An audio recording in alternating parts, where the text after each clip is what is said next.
안녕하세요. 즐거운 초등영어의 지니쌤입니다. 한 주 동안 잘 지내셨나요? 자, 이번 주는 여러분의 고민 사연을 하나 가지고 왔어요. 제가 얼마 전에 인스타그램 DM으로 이런 사연을 하나 받았답니다.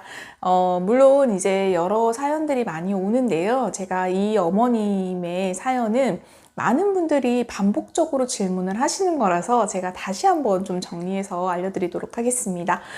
물론 제가 예전에도 찍어 놓은 영상은 있어요. 그런데 다시 한번 어머님들께 좀 잘 정리해서 전달해 드리도록 하겠습니다. 자, 그럼 본론으로 바로 들어갈게요.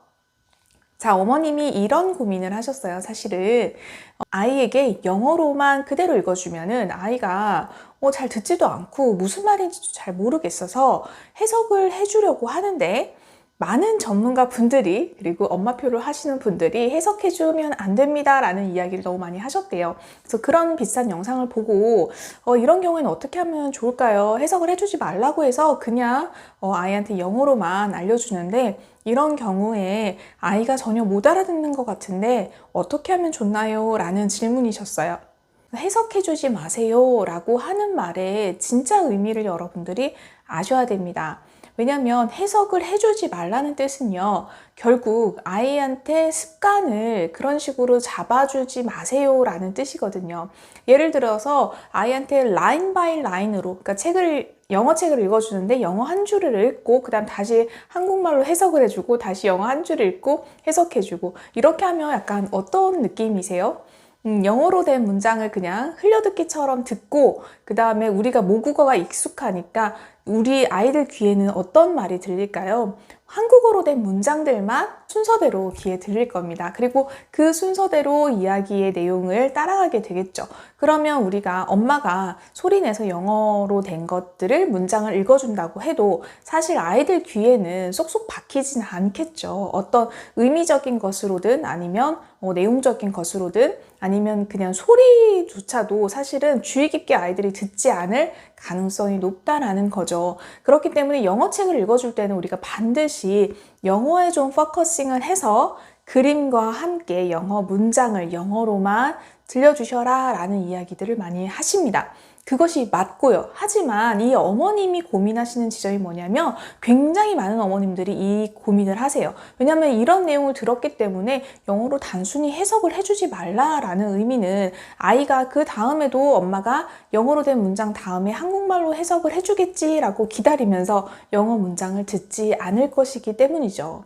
하지만 이 어머님처럼 이렇게 아이가 영어책 자체에 흥미 또는 영어책 자체에 관심이 전혀 없는 상태, 그리고 전혀 못 알아듣는 그런 상태인데 모국어는 어느 정도 발달을 한 거예요. 그러니까 초등 저학년이거나 또는 7세 이 정도 친구인 거죠. 이 정도 친구들한테는 사실 어느 정도 우리가 영어에 대해서 한국말로 모국어로 뜻이라든지 단어라든지 추측이라든지 추측이 가능한 것들을 좀 정보 제공을 해주시는 차원에서는 알려주셔도 괜찮습니다. 그런데 많은 분들이 그냥 라인 바이 라인으로 해석을 해주지 말라는 의미를 이렇게 정보조차도 다 깜깜이로 모국어는 다 차단하고 영어로 100% 알려줘야 된다라고 하면 아이들이 아예 진입조차 못하는 그런 상황이 됩니다. 그렇기 때문에 아이들의 연령과 상황에 따라서 어머님들이 다르게 대처해 주셔야 됩니다.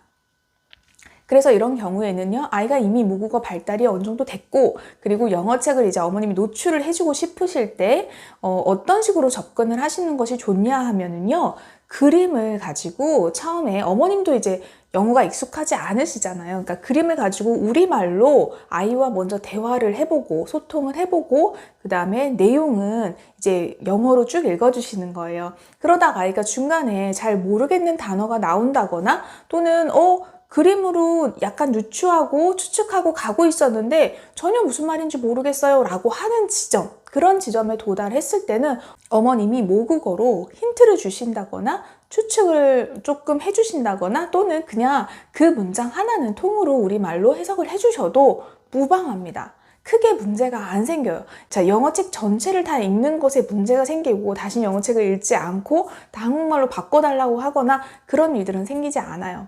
그러니까 예를 들어서 우리 아이들이 한국어로 된 책을 읽을 때도 마찬가지 상황이 나타나거든요. 모국어 책을 읽을 때도 우리 아이들이 아직까지 유창성이 좀 떨어지는 시기 있죠. 아직 낮은 단계의 책을 읽고 있을 때에는 엄마한테 와서 이런 상황이 어떤 상황인지, 우리가 이디엄 같은 게 나올 수도 있잖아요. 그리고 또는 이런 단어들이 무슨 단어인지 엄마한테 와서 물어보는 학생들이 있잖아요. 저희 첫째 같은 경우는 이제 중학교에 입학을 하는데도 한자어라든지 또는 사자성어, 이런 어려운 말들이 굉장히 많이 나오니까 그런 것들을 물어본단 말이에요. 그러면 제가 그거를 다 유추하라고 얘기를 해줄까요? 그렇지 않아요. 제가 사전을 찾아보라거나 또는 제가 즉석에서 대답을 해줄 수 있는 것들은 그냥 즉석에서 대답을 해주기도 하고요. 그리고 이제 사자성어뿐만이 아니라 좀 저학년 친구들 같은 경우는 배경 지식이 부족하기 때문에 생기는 문제들도 생기거든요. 그러니까 뭐 예를 들어서 부동산 이런 말이 나왔어요. 부동산 우리 어른들은 다 아는 말이지만 아이들은 부동산이 뭐 하는 곳인지 잘 모를 수 있잖아요. 부동산이라는 글자는 읽을 수 있었지만 그 속에 담긴 의미, 그래서 부동산에 왜 갔는지 맥락 자체가 해석이 안 되는 경우들이 생긴단 말이에요. 그런 경우, 그래서 우리가 영어 책을 읽을 때도 마찬가지로 미국 문화에 대해서 잘 모르는 그런 지점들이 나올 수도 있고요. 단어 자체가 조금 어려워서 이 단어만 알면 전체적인 흐름이 잘 파악이 되는 그런 것이라고 하면 어머님들이 당연히 우리말로 설명을 해주시거나 힌트를 주시거나 또는 그 문장 하나는 전체 통으로 해석을 해주셔도 크게 문제가 없습니다. 우리가 이런 과정 속에서 결국은 목표로 하는 것, 목적으로 두는 것은요, 영어 책을 읽게 하는 것입니다. 아이들한테 영어 책에 흥미를 주고요. 아이와 함께 영어 책을 읽어가는 것에 어떤 시작점을 만들기 위해서기 때문에 어머님들이 이런 이런 정보를 들으셨다고 해서 그거를 해석을 하실 때도 그냥 고지고대로 해석하시지 마시고요. 제가 지난번에 한번 영상 찍은 적 있어요. 우리 엄마들한테 필요한 것은 문제 해결력이다. 이런 어떤 막막함 속에 부딪혔을 때 어떻게 해결해 가야 되는지 문제 해결력, 그 중에 하나가 제가 전문가에게 물어보라고 말씀드렸어요. 이 어머님처럼 저한테 인스타그램으로 DM을 주시거나 또는 유튜브 댓글로 남겨주시면 제가 답변 다 드리는 거 알고 계시죠? 열심히 저를 활용하시기 바랍니다. 자, 그러면 지니쌤 다음 시간에도 좋은 이야기 가지고 돌아오겠습니다. 감사합니다.